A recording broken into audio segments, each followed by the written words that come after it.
by Gareth Buckley from Event House, who are the organisers of CATEX on behalf of IFSA. Congratulations. Thank you, Frank. It seems to be once again a dynamic exhibition. Yeah, I smile and I thank you, Frank. We've been working on this show together since, 1989, I think was the first one. My confirmation. Yeah, absolutely. Yeah. And you always used to comment, Garrett, the press release is coming in saying the biggest and the best yet again. But I'm delighted, post-COVID, without a doubt, this is the biggest trade show there has been in the RDS since COVID back in 2020.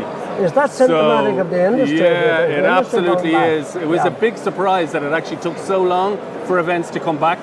We did believe post-COVID that everybody would want to do events, but just the logistics around putting an event on of this scale, has its own barriers post-COVID. So, staffing, manpower, a real issue for us to put a show of this scale on. And did you have a shorter interval this time from the last one? We did. So just after COVID, we got the okay from government to run trade shows again in a very secure way. So we had a small CATEX in November 2021. It's not just an exhibition. It is a wonderful exhibition for suppliers. It's a wonderful meeting place for people from the industry. But there's a strong educational element as well. There is, and it's a huge platform, I think, for chefs of tomorrow to come and compete and for them to be showcased. And not just chefs. If you look around, the baristas, the national barista competitions, the butchery competitions. So it's a platform for tomorrow's industry, tomorrow's catering professionals.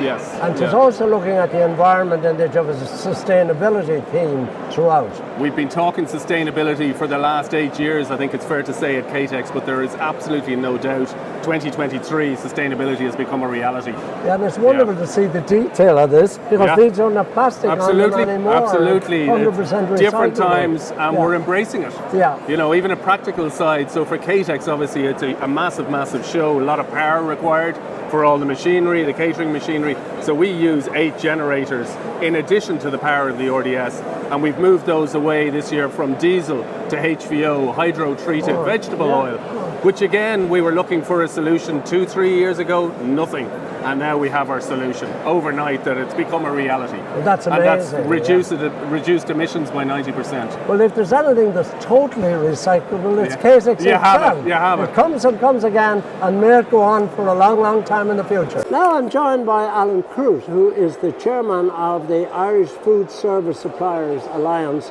or IFSA, who are the founders and owners of CATEX. You're very welcome indeed, Alan. Can you tell me a little bit about the IFSA and what's its role in the industry? Well, I suppose the role for IFSA is really important. We're there as a support network for all the suppliers within the hospitality and food service sector. It's a body that represents large and small organisations to give them support within the hospitality food service space. And of course, CATEX is one of your big projects. CATEX is on every 2 years. Obviously, over the past number of years, COVID has been a challenge, but it's great to see so many people here today turning up, looking at some new innovation. Part of our theme is sustainability, or as we now term it, maybe the closed loop. Sustainability is a word that's used a lot, but it's really important to show what the industry has to offer.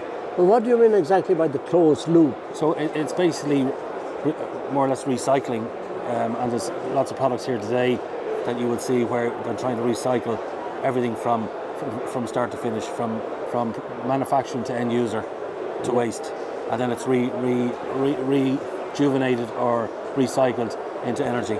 And do you encourage your members to have that kind of a policy? Absolutely, where possible, yeah. There are costs involved in it, but at the end of the day, if they can do their utmost to be as sustainable as possible. How many people will you expect to attend CATEX? Well, over 3 days, we could have in excess of 12,000 people over the 3 days.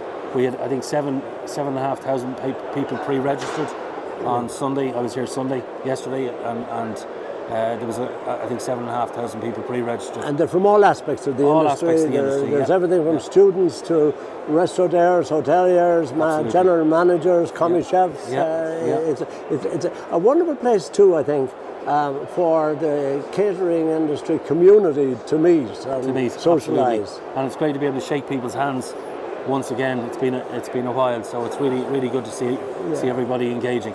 And you're also rewarding innovation and excellence among the products. Yes, we have. You have competitions in we this have area. the IFs is where we recognise people with products that are innovative for the industry in many different categories, from light equipment to heavy equipment to front of house products and back of house products. Yeah.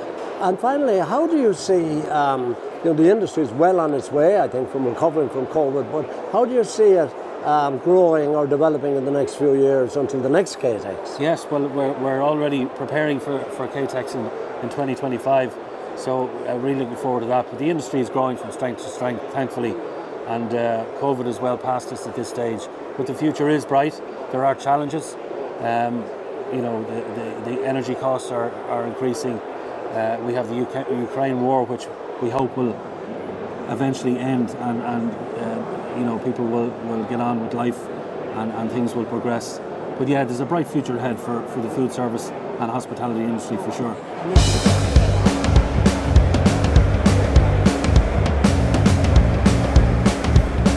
Well, I'm joined today by Mark Anderson, who is the culinary director with Gather and Gather, and is also the spokesperson for Chef Network here at CATEX Ireland. Mark, you're very, very welcome indeed. Thank you very much, Frank. Can you tell me a little bit about Chef Network and what it does? Oh, in a short period of time, we're trying to promote and also showcase the positive side of the industry, because I've been a chef now, I'm 53 this year, so I've been doing this since I was 18, and I personally don't think there's a career as good as it in the world. I've travelled the world, I've very lucky to always been in employment and met amazing people, and we've identified many years ago that there's a real negativity around the industry, and I know there's problems and there's issues to be tackled, but there's also loads of really, really good positive stuff. So we talk about our kitchen cultures, and we talk about our kitchen charter that we have at Chef Network, and positive kitchens, and creating that sense of community that chefs and young chefs, especially as they come into the industry, they can identify and see these kitchens, and maybe not always think that they have to go and have a bad experience. So we're always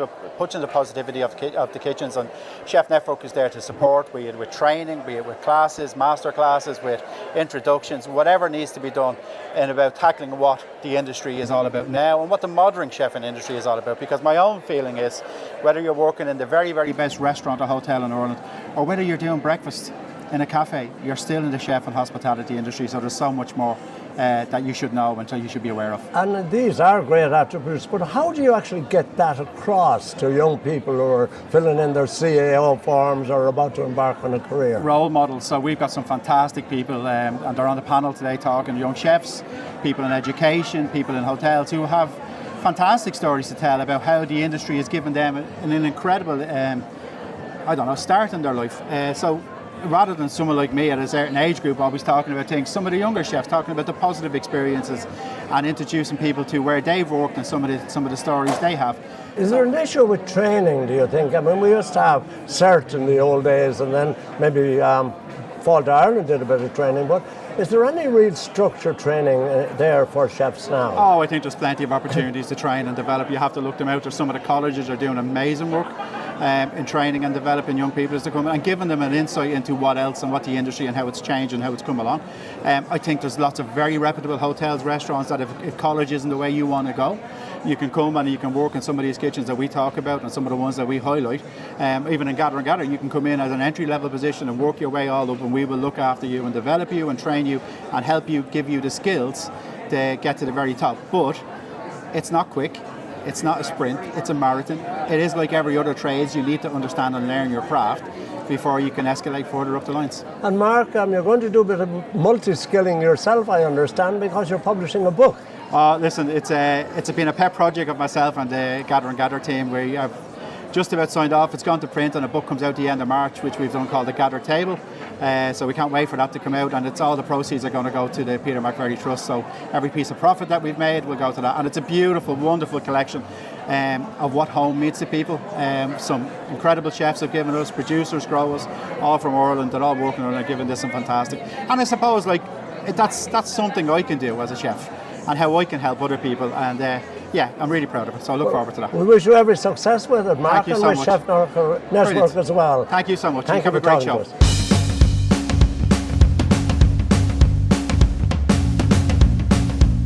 I'm with Alan Fitzmaurice, who is the president of the panel of chefs of Ireland, who have a long association with CATEX. Alan, it's nice to be back here. Yeah, it's great to be back. I back. don't know how many years the panel have been involved in this. I think God was a child when we started out. Brendan O'Neill was in diapers, so that'll tell you how long we're here. It's a little while ago. It's a little while ago, yeah. Tell me about this year's competition. Is it up to the standard? Standards are great. Numbers are massive. We probably have 50 or 60 people that couldn't get in. Yeah. So we probably have enough to fill another day. Definitely, in that kind of realm. Huge demand for it this year. Huge. And a lot of young chefs coming through. Some of the older stalwarts that you would have seen over the years, coming through. But definitely young chefs coming through. And that's what we're trying to promote this year. And are there any changes in the types of competition you have? Definitely. I mean, you see it from some of the traditionals always sell. They always work for us. So the traditional fish competitions, the duck competitions are always popular. But Asian bites this year, huge. Oversubscribed by, I think, by 30 chefs. Yeah. Couldn't get in. So we had to run 3 heats where we had 1 heat, this kind of way. So we had to increase to take the volume, So it's great. I mean, we're delighted. But it's kind of, that's kind of the trends that it's going. I mean, Asian street food is kind of, a lot of people moving towards that. Even in regular restaurants, they're putting on a little dish like that in their bars. So I think, it's relevant to the industry. We're also seeing, I think, a growth, a move away from meat and a growth into non-meat dishes and products. Yeah. So are the competitions reflecting that? We've won actually Planted competition. We've run it for seniors and juniors. Great interest in that as well. So we've a sponsor behind that as well. But definitely on plant-based. Definitely. Yeah.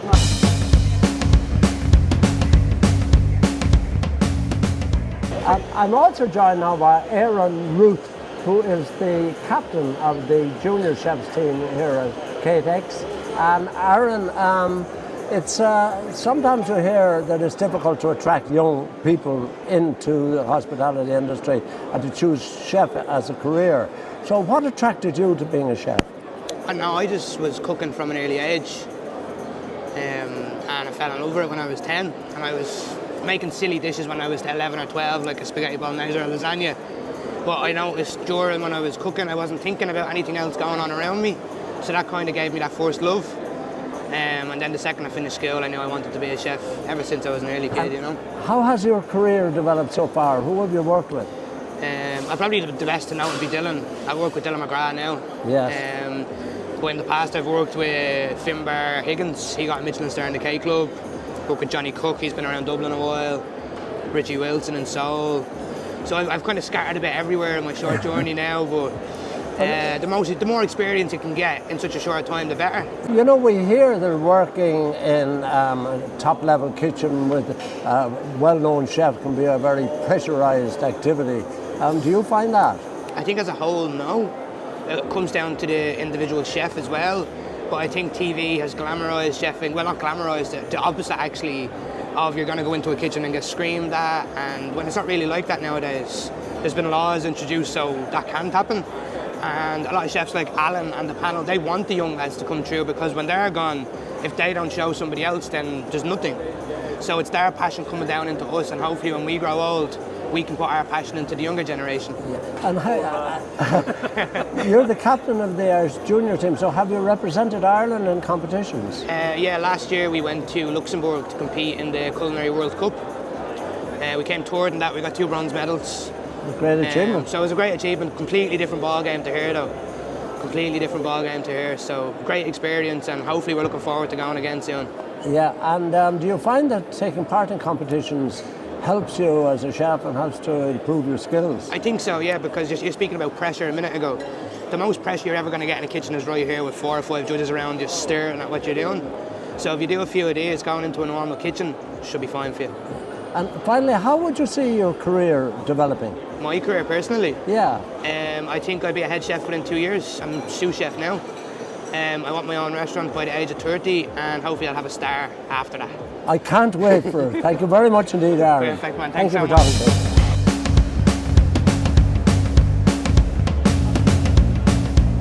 I'm joined by Patrick Clement, a noted chef who is the head of product innovation and development at Planted.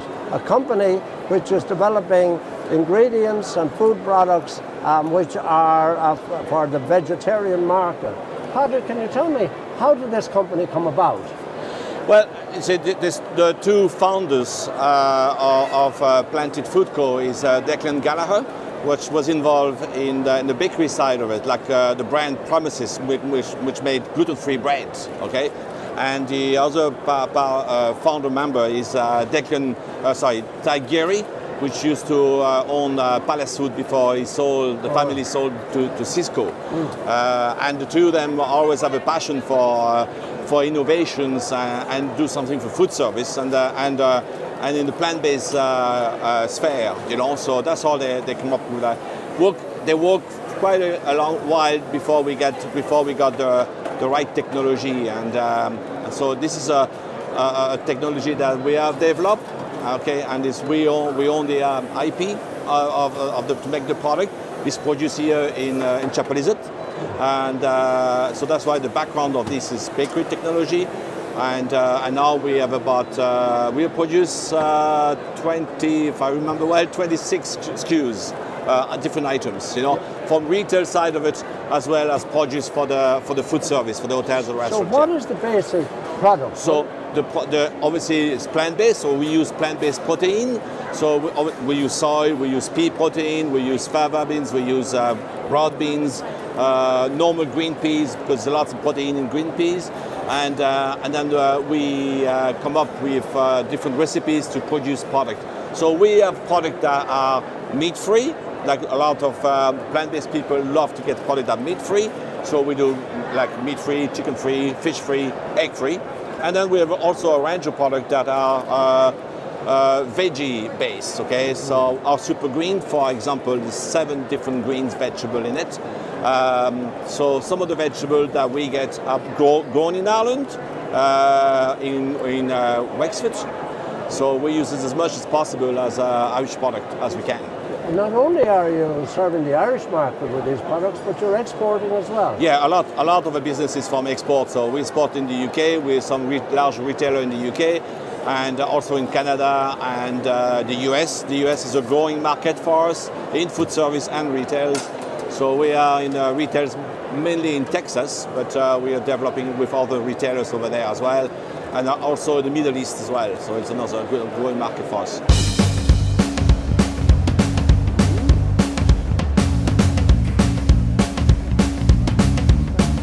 I'm joined by Charlie Shiel, noted hotelier and professional in the industry, who is now with the Windward Group.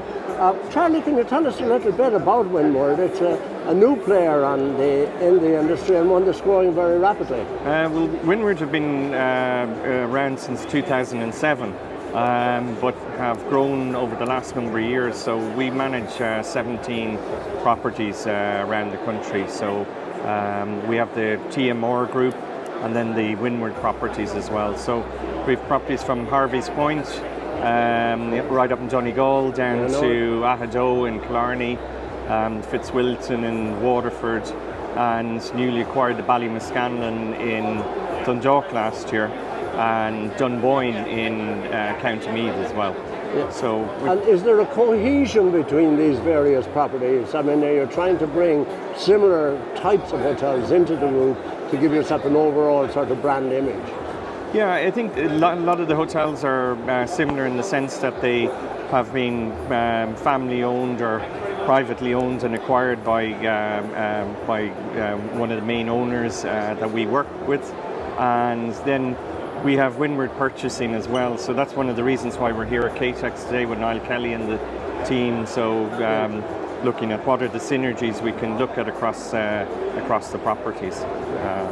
And can a group like this provide new types of opportunities for staff, in that they may not just have one hotel to grow in, but they can grow within the group, and there are good career opportunities? Yeah, very much so. Like we've seen examples of that already, and we have a succession plan in place across the individual properties, but also for the group.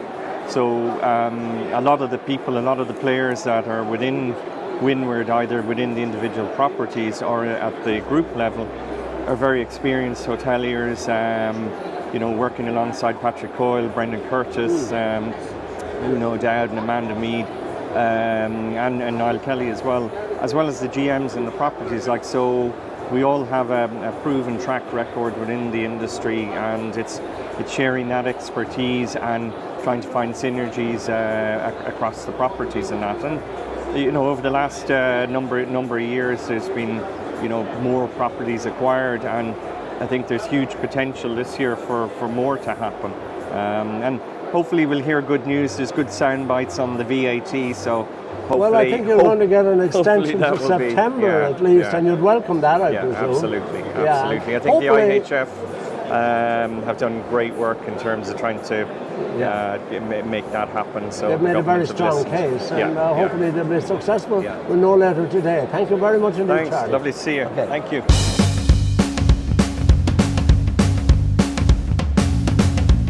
I'm joined by Pat O'Sullivan, a man I can look up to here on my left, and I suppose have looked up to him for many years. Pat, MasterChef seems to be going from strength to strength and moving into new areas. We are, Frank. Yeah, we're 23 years in business now. How time flies. So we've just started an organic farm project in Ballineety, Limerick.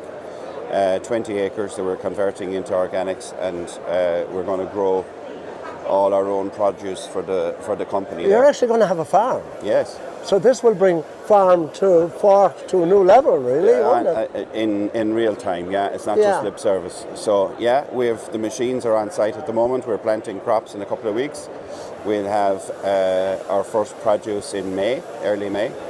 But we had to go and build sheds and drill wells for water and for irrigation and all of that. So it's been a learning along the way. But we love it. It's a fabulous. And what kind of crops will you grow? Everything, all the staples. We'll do all your cabbage and turnips and good spuds. Good spuds and all the rest of it. We have a lot of land, so we have plenty of scope to do it. But there's a bit of planning in it, because you have to plan planting, so to match the needs of the business, obviously. And this will transfer into your operations then? You can include this sort of thing on the menu, or own potatoes or whatever? Yeah, all our outlets nationwide will benefit from it. So we're just currently building a shed on site. That'll process the vegetables coming off the farm, and we'll bag it and distribute it to we have our own fleet of vans, so we'll distribute it. You really are a multifaceted business now, aren't you? Is the industrial catering side the biggest still? Is that the main activity? We do a lot with third level education, a lot with the universities, UL, NUI Galway, Mary I, Thomond Park, obviously, and we have a few more big projects in the pipeline just signed up. So we're stuck in a lot of different catering for third level education like that for universities must give you a very good insight into the preferences of young people and what the market is going to be like maybe in another 10 years' time. So what are there? Is there a move towards vegetarianism? Is there a move to lighter food? Yeah, there is a move towards vegetarianism and veganism, I suppose, but I suppose it's more so the kids coming through want to know what's in their food. It's more about the ingredients than it is about a food movement as such. So and I suppose maybe that's part of the reason why we're doing the farm project, because we want to involve the kids in that and bring them out and show them how the produce is grown and bring school tours through and so on and so forth. So, but it's more about the ingredients. They care about organics, they care about what they're putting into their bodies. There is a movement towards free from, sugar-free, dairy-free, gluten-free. Definitely the free from thing. A lot of sugar, people looking for alternatives to sugar in their food. So we'd have our finger on the pulse. Is there a bit of an emphasis too on more young people doing sport and that, and kind of nutrition, that type of, highly nutritional, or at least a diet that's related to their activities? Yeah, of course there is. Yeah, and we see that we see that with Munster, because we feed the players on a daily basis. So we work side by side with their dietitian. So there's a great learning in that as well. Obviously, it's huge for us. So we manage their diets on a day-to-day basis. Yeah. And obviously the organic produce coming through from the farm will feed into that as well. So it's all linked. Well, Pat, the next time I see them camped on the Leinster line and I see them pushing their way over for a try, I'll know where the strength and the energy came from. And thank you very much indeed for talking to us My today. pleasure, Frank. It's good to see you.